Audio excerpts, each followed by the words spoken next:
Good evening, everyone.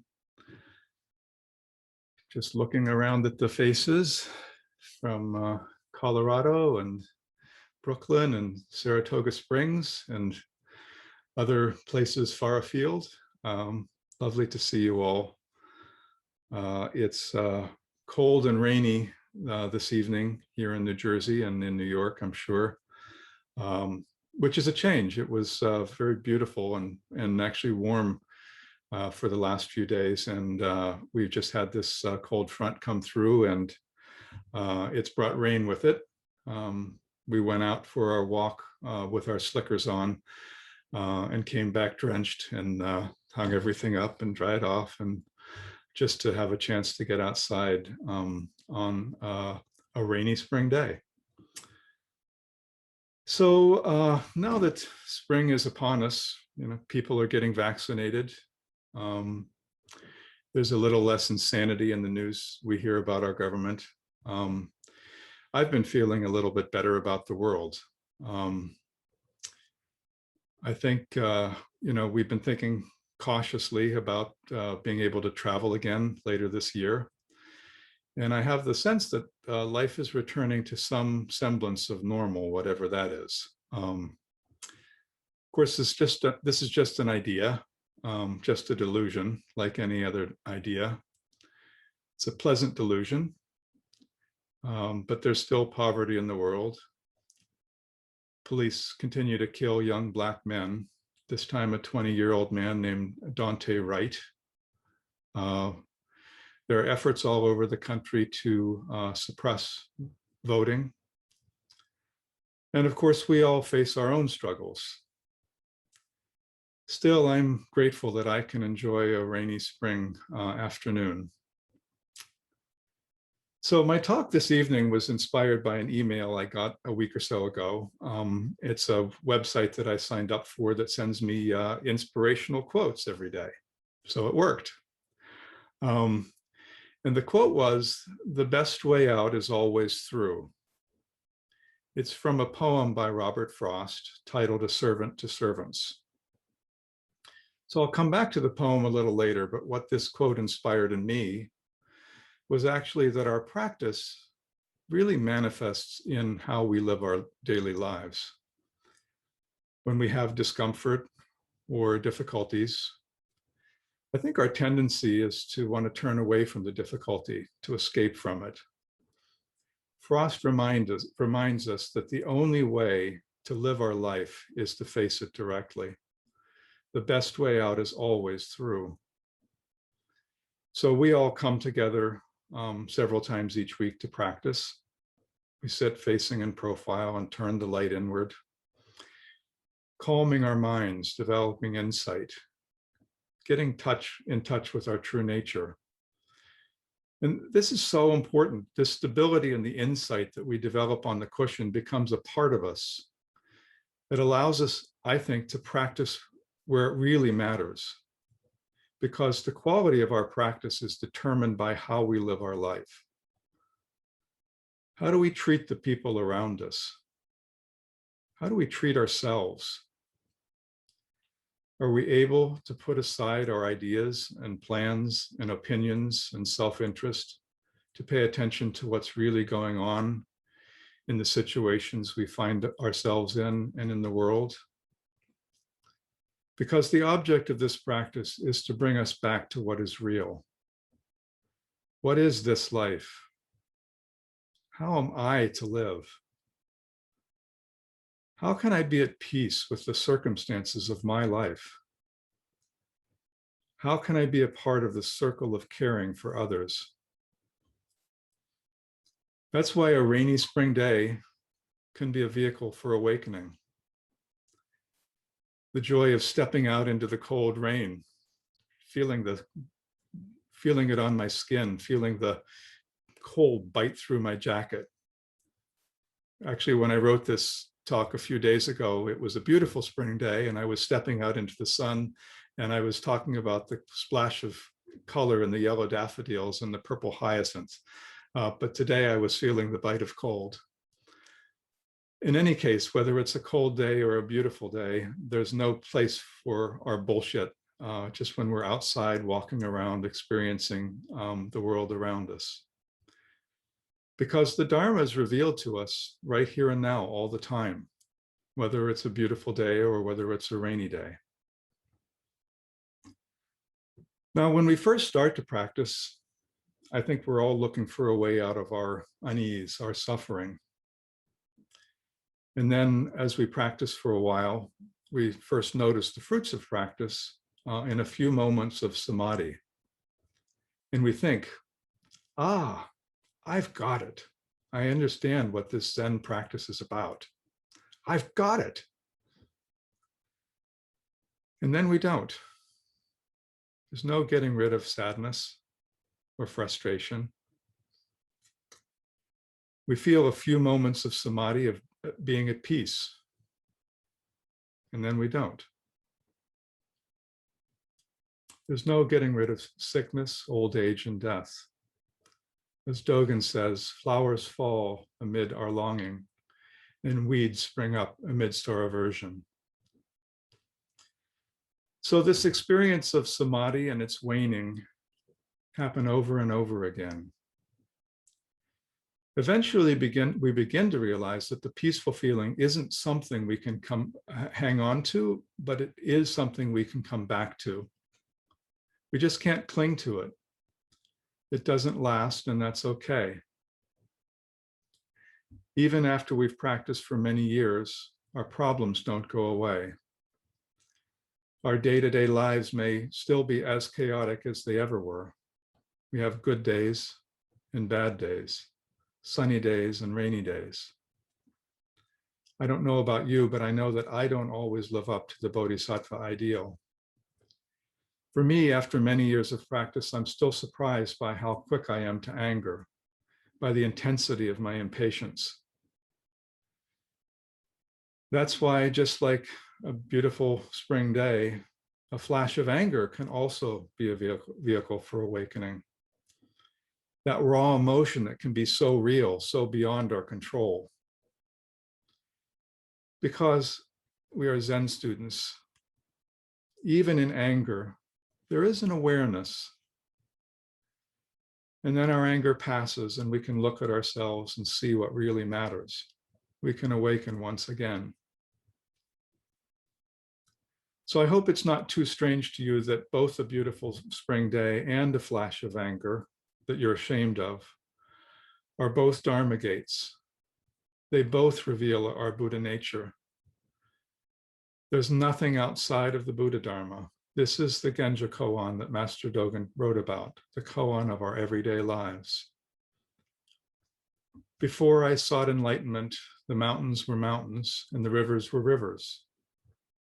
While I sought enlightenment, the mountains were not mountains and the rivers were not rivers.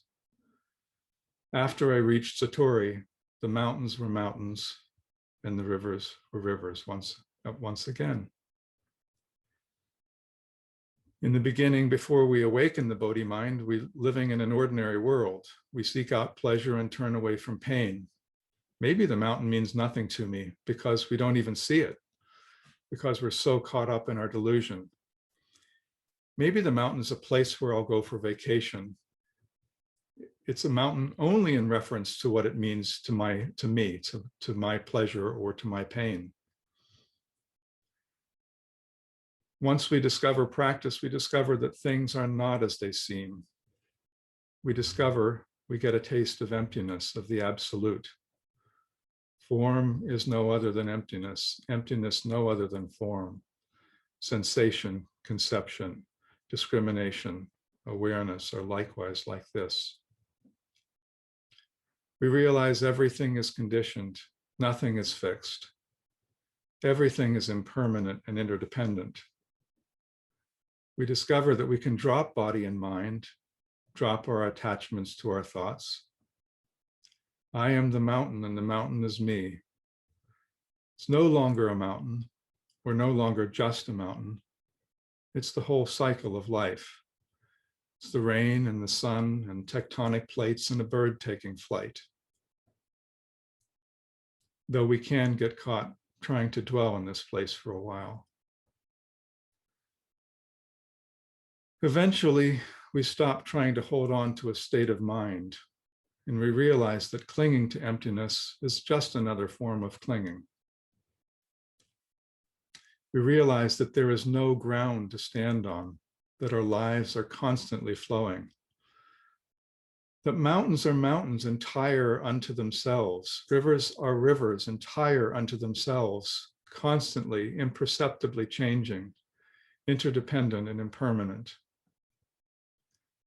And in our daily life, we take out the garbage, we sit with our Sangha, we volunteer to help people get vaccine appointments, we face our joys and our sorrows. We do the best that we can to live truthfully in the flow of our lives.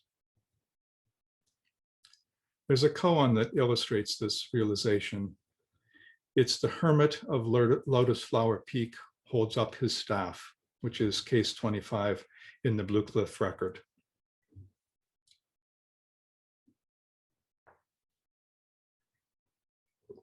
So it goes as follows. The hermit of Lotus Flower Peak held up his staff and showed it to the assembly. When the ancients got here, why didn't they consent to stay here? There was no answer from the assembly. So he himself answered for them, because they did not gain strength on the road. Again, he said, in the end, how is it? And again, he answered himself in their place. With my staff across my shoulder, I pay no heed to people. I go straight into the myriad peaks. So this old hermit monk, Suetu doesn't say who he is. Whenever someone would visit him, he would hold up his staff and ask the same question. For 20 years, no one could answer it. Suetu says that this one question has both provisional and true, both illumination and function. Visitors may have offered up words, but no one could get close to the truth that the monk was trying to illustrate. So why did this old hermit monk answer? Because they did not gain strength on the road. In the commentary, it says, because in truth, though gold dust is precious, when it falls in your eyes, it becomes a blinding obstruction. So easy to fall into spiritual materialism, to think to ourselves, I get it. To think, the teacher passed me on that koan. Look at what a good little Buddhist I am. We forget that when Emperor Wu, the great patron of Buddhism, asked Buddha-Dharma, how much merit have I accumulated? Bodhidharma replied, no merit. This practice offers nothing that you didn't have the day your mother gave birth to you. Later on, the monk presses the visitor again. In the end, how is it? When you get up off the cushion, how is it? When you leave your sitting room and go out into your life, as Ryotan Roshi would say, who is the teacher? The monk answered, with my staff across my shoulder, I pay no heed to people. I go straight into the myriad peaks. Who is the teacher when you are facing loss? Who is the teacher when you're with a friend who is in pain? Who's the teacher when you're bored? The monk says, I pay no heed to people. I go straight into the myriad peaks. So peaks often symbolize enlightenment. The monk doesn't say, I go and sit on my peak. The monk walks on, climbs peak after peak, endlessly. So I'd like to go back to the Robert Frost poem that inspired me to write this talk. The speaker is a lonely, overworked farmer's wife in New England. In the poem, she's talking to a visitor who's camping on their land. And we only hear one side of the dialogue. We only hear the farmer's wife. We don't hear what the visitor says back to her.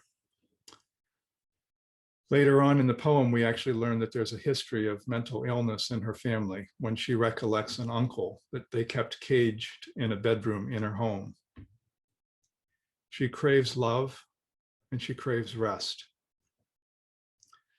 And while this is only a poem, to me, it brings me right back in touch with the loneliness in my own heart.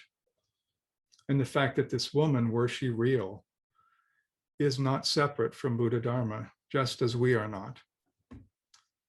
So if you'll indulge me, I'll read the beginning of this poem. It's about a third of it, up until the line that contains the phrase that inspired me. And again, it's a servant to servants. I didn't know how glad I was to have you come and camp here on our land. I promised to get down someday and see the way you lived, but I don't know. With a house full of hungry men to feed, I guess you'd find, it seems to me I can't express my feelings any more than I can raise my voice or want to lift my hand. Oh, I can lift my hand when I have to. Did you ever feel so? I hope you never. It's got so I don't even know for sure whether I'm glad or sorry or anything. There's nothing but a voice like left inside that seems to tell me how I ought to feel and how I would feel if I wasn't all gone wrong. Now, you take the lake. I look and look at it. I see it's a fair, pretty sheet of water. I stand and make myself repeat out loud the advantages it has, so long and narrow, like a deep piece of some old running river cut short off at both ends. It lies 5 miles straight away through the mountain notch from the sink window where I wash the plates, and all our storms come up toward the house, drawing the slow waves wider and wider and wider. It took my mind off donuts and soda biscuit to step outdoors and take the water dazzle a Sunday morning, or take the rising wind about my face and through my wrapper when a storm threatened from the dragon's den and a cold chill shivered across the lake. I see it's a fair, pretty sheet of water, our Willoughby.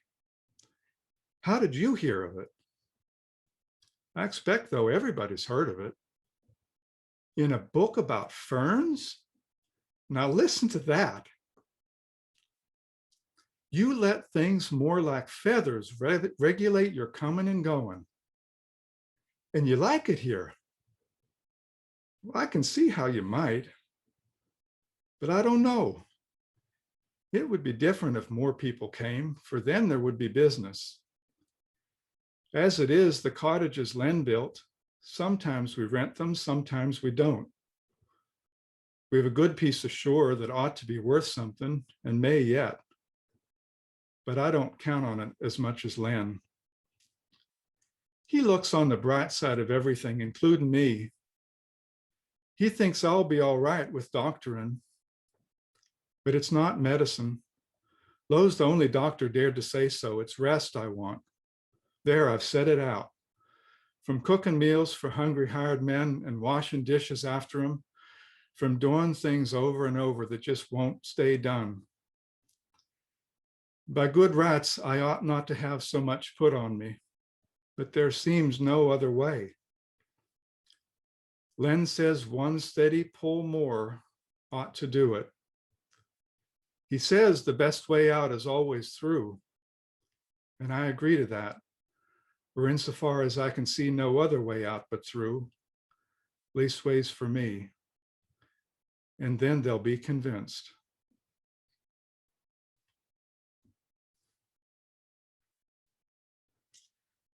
So I encourage you actually to look this poem up and read it out loud to yourself. To me, Frost conveys a whole life in this short free verse poem. He conveys something about this unnamed woman's life. It's not an easy life. What must the naturalist camped there on Willoughby Lake have felt talking with her. Maybe he was just a little bit uncomfortable hearing how much this woman needs to talk to someone and needs to rest. I'd like to think that he stops by again to see her just to break the monotony of her day. This poem reminds me that what we have is this life. It's all we have. And like the hermit of Lotus Flower Peak, we practice, and instead of just lingering there, we go off into the myriad peaks, peak after peak. No one can do it for us. Let us each practice diligently, taking care of ourselves and taking care of each other. The best way out is always through.